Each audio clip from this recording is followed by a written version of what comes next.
அனைவருக்கும் வணக்கம். Welcome to TNPSC Ganesh YouTube channel. Friends, நம்ம சொன்ன மாதிரி பார்த்தீங்கன்னா டிஎன்பிஎஸ்சி குரூப் 4 2025 அடுத்த வருடத்திற்கான தேர்வுக்கு நம்ம சிலபஸ் வைஸ் என்னங்கிறத பார்க்கலான்னு சொல்லியிருந்தோம். அதன்படி பார்த்தீங்கன்னா இன்றைக்கு முதல் வீடியோ தினம் ஒரு தகவல்.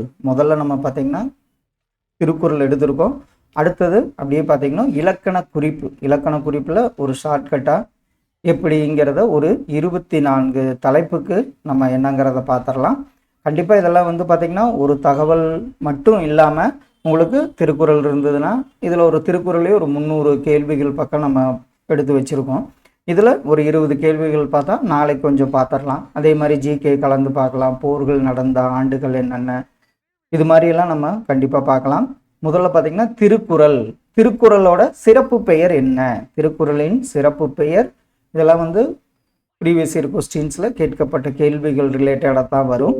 அடையெடுத்த கருவியாகு பெயருங்கிறது தான் திருக்குறளோட சிறப்பு பெயர்.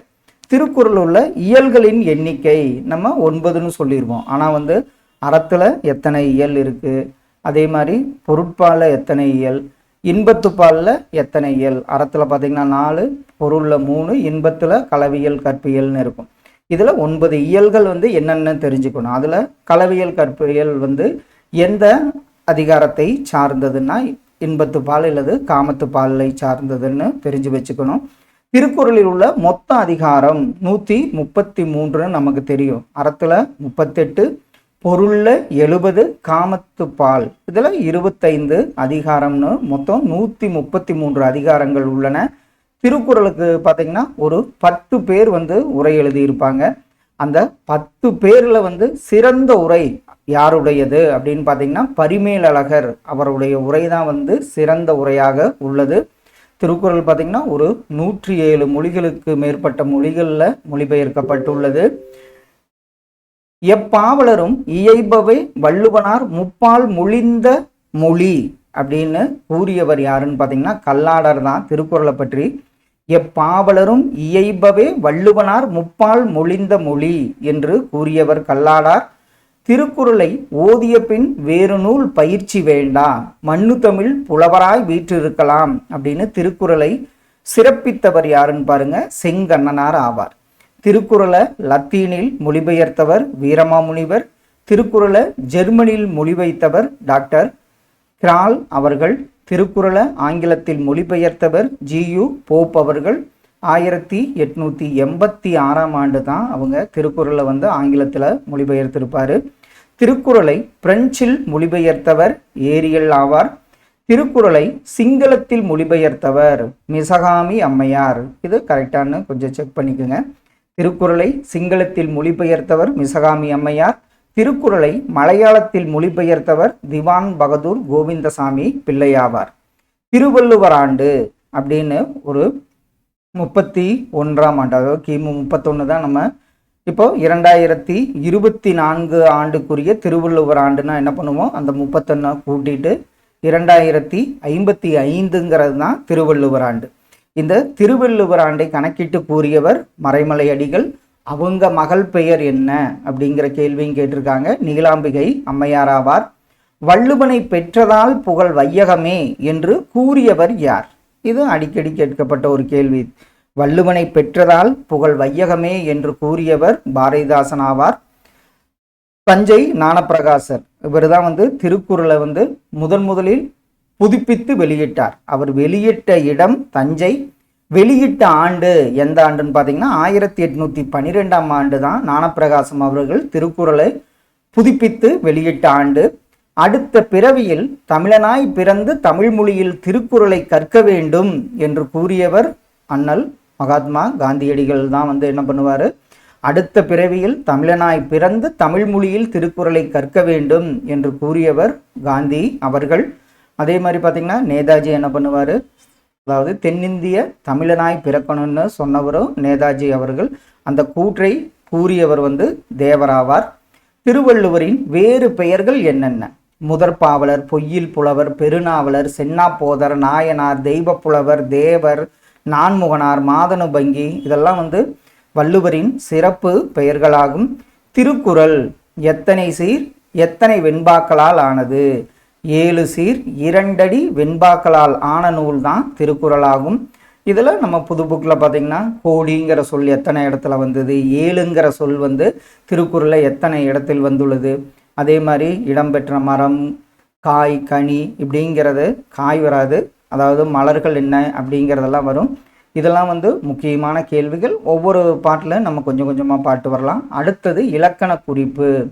இப்போது பெயரச்சம், சென்ற பையன் அப்படிங்கிறது அந்த சொல்கிறப்ப சென்ற, அசைத்த, இது மாதிரி ஆ கொண்டு முடிஞ்சால் அதை நம்ம என்னன்னு சொல்லுவோம், பெயரச்சம்னு சொல்லுவோம். இதே ஆ கொண்டு முடிஞ்சால் ஈறுகட்ட எதிர்மறை பெயரச்சம். கேளா, எண்ணிலா, அழியா அப்படிங்கிறதெல்லாம் வந்து நம்ம என்னன்னு சொல்லுவோம், ஈறுகட்ட எதிர்மறை பெயரச்சம். அந்த சொல்லி பார்க்குறப்ப உங்களுக்கு எண்ணிலா, அழியா, கேளா அப்படின்னு வந்தாவே அது வந்து ஈறுகட்ட எதிர்மறை பெயரச்சம். இதே ஈ ஊ கொண்டு முடிஞ்சா அதை என்னன்னு சொல்லிடுவோம், வினையச்சம். சென்று அப்படின்னா ஊ கொன்று முடியும். அதே மாதிரி தோன்று, படித்து, எழுதி இது மாதிரிலாம் வந்ததுனாவே அதை என்னன்னு சொல்லுவோம், நம்ம வினையச்சம்னு சொல்லுவோம். அடுத்தது தொழிற்பெயர். தொழிற்பெயர் இந்த விகுதிகள்லாம் பாருங்க, அல், தல், கை, அம் அது மாதிரி விகுதிகள் கொண்டு முடிஞ்சதுன்னா அதை நம்ம தொழிற்பெயர்னு சொல்லுவோம். இப்போ பார்த்தீங்கன்னா அல்லுக்கு ஆடல், பாடுதல், ஓட்டம், வாழ்க்கை இது மாதிரி அல், தல், கை, அம் இதெல்லாம் கொண்டு விகுதிகள் கொண்டு முடிஞ்சால் அதை நம்ம தொழிற்பெயர்னு சொல்லுவோம். ஆ என்பது மையில் முடிகிறது.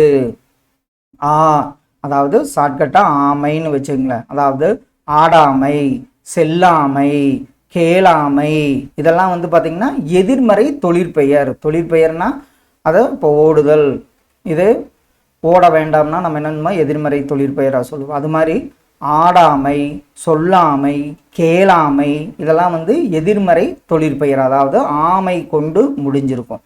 மின் அப்படிங்கிறது பார்த்தீங்கன்னா ஏவல் பன்மை வினைமுற்று. செல்மின், உணர்மின் இது மாதிரி சொன்னோம்னா நம்ம என்னன்னு சொல்லுவோம், இந்த மின்னுங்கிற விகுதி கொண்டு முடிஞ்சிருந்தா ஏவல் பன்மை வினைமுற்று. உம்முங்கிறது வெளிப்படையா வந்தா அதை நம்ம என்னன்னு சொல்லுவோம், எண்ணும்மை. இரவும் பகலும், காலையும் மாலையும், கண்ணனும் குழந்தையும் இது மாதிரி உம்முங்கிறது வெளிப்படையா வந்தா எண்ணும்மை. இதே மறைந்து வந்தா என்னன்னு சொல்லுவோம், உம்மை தொகை. இரவு பகல், காலை மாலை, இன்பம் துன்பம் அதை நம்ம என்னன்னு சொல்லுவோம், இரவும் பகலும், காலையும் மாலையும், இன்பமும் துன்பமும். இது மாதிரி மறைந்து வந்தா அதற்கு பெயர் உம்மை தொகை. ஓர் மட்டும் வருவது, அதுல பாத்தீங்கன்னா அந்த சொல்லுல யாரும், எல்லாரும் அப்படிங்கிற ஓர் மட்டும் வந்ததுன்னா அதை நம்ம சொல்லுவோம் முற்றுமை என அழைக்கப்படுகிறது.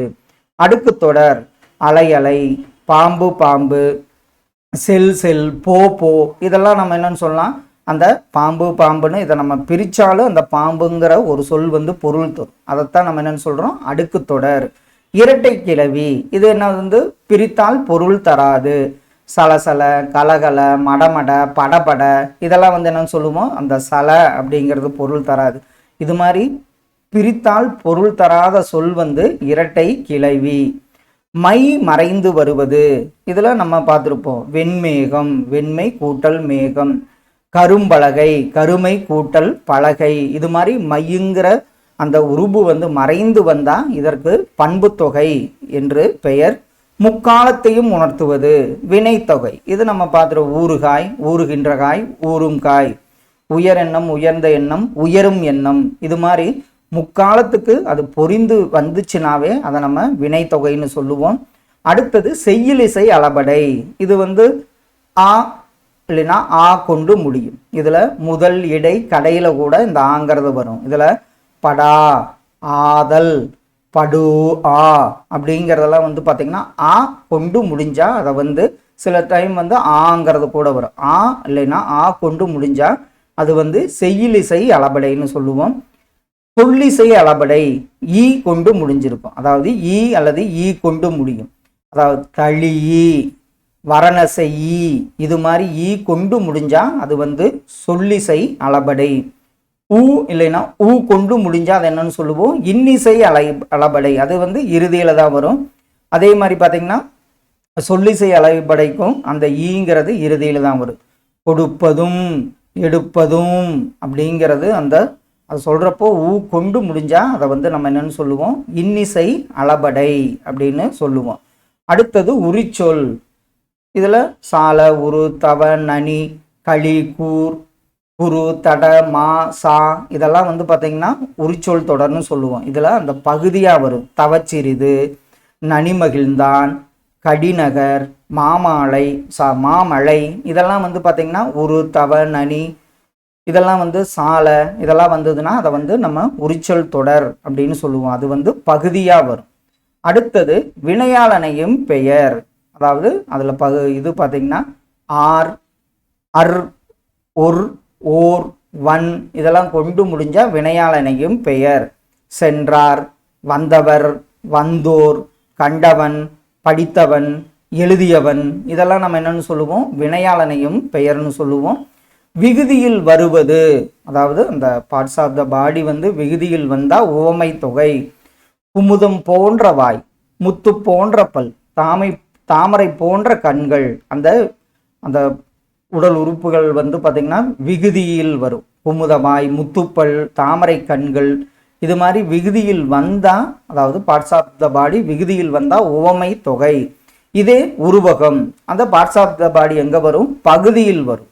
வாய் குமுதம், பல்முத்து, வியர்வை வெள்ளம் இதெல்லாம் வந்து பார்த்திங்கன்னா என்ன வரும், உருவகம் சொல்லுவோம். அதாவது ஓமையை திருப்பி போட்டால் உருவகம். மலர்பாதம்னா பாதமலர், முத்துப்பல்னா பல்முத்து அப்படின்னு சொல்கிறது உருவகம். அடுத்தது வியங்கோல் வினைமுற்று. இது விகுதிகள் பார்த்திங்கன்னா கா, இய, இயர் அப்படின்னு கொண்டு முடிஞ்சால் வியங்கோல் வினைமுற்று. வாழ்க, வாழிய, வாழியர் இது வந்து வாழ்த்தல், வைதல், வேண்டல், விதித்தல்னு 4 இடங்களில் வியங்கோல் வினைமுற்று வரும். இடைக்குறை, இடைக்குறைனா என்னது, இப்போ உள்ளது அப்படின்னா உளது, என்னும் அப்படிங்கிறது எனும்னு வரும். இதைத்தான் நம்ம என்னன்னு சொல்லுவோம், இடைக்குறைன்னு சொல்லுவோம். ஐ வெளிப்படையாக வந்தால் 2ஆம் வேற்றுமை தொகை. நம்ம 8 வேற்றுமை தொகை இருக்குது. அதில் முதல் மற்றும் 8ஆம் வேற்றுமைக்கு உருபு கிடையாது. 8ஆம் வேற்றுமையை நம்ம என்னன்னு சொல்லுவோம், விழி வேற்றுமை அப்படின்னு அழைப்போம். இதில் வந்து பார்த்திங்கன்னா ஐயால், இன், கூ, இன், அது, கண் அப்படிங்கிறது தான் அதனுடைய உருபுகள். இதில் நம்ம தனியாக பார்ப்போம். இதில் ஐயின்னு வெளிப்படையாக வந்தால் 2ஆம் வேற்றுமை தொகை. உணவை பெறு அப்படிங்கிறது ஐயுங்கிறது உணவை, பெரு அப்படிங்கிறது ஐ வெளிப்படையாக வந்தால் 2ஆம் வேற்றுமை தொகை. அதே ஐ மறைந்து வந்தா என்னன்னு சொல்லுவோம், 2ஆம் வேற்றுமை உருபும் பயனும் உடன் தொக்க தொகை. இதுல முள்ளிலை அப்படிங்கிறது 2ஆம் வேற்றுமை உருபும் பயனும் உடன் தொக்க தொகைன்னு எப்படி சொல்றோம், முல்லை உடைய இலை இதைத்தான் நம்ம என்னன்னு சொல்லுவோம், முள்ளிலை. அப்போ அதுல முல்லை ஐயுங்கிறது மறைந்து வந்ததுனால 2ஆம் வேற்றுமை உருபும் பயனும் உடன் தொக்க தொகைன்னு சொல்லுவோம். ஃப்ரெண்ட்ஸ், இந்த வீடியோ பதிவில் முதல் தகவலாக நம்ம திருக்குறள் மற்றும் இலக்கண குறிப்பு பார்த்தோம். நமக்கு டைம் கிடைக்கிறப்ப இதே மாதிரி ஜிகே இது மாதிரியெல்லாம் கலந்து கண்டிப்பாக பார்க்கலாம். கண்டிப்பாக இந்த வீடியோ பதிவு உங்களுக்கு யூஸ்ஃபுல்லாக இருக்குன்னு நம்புகிறோம். Thank you all.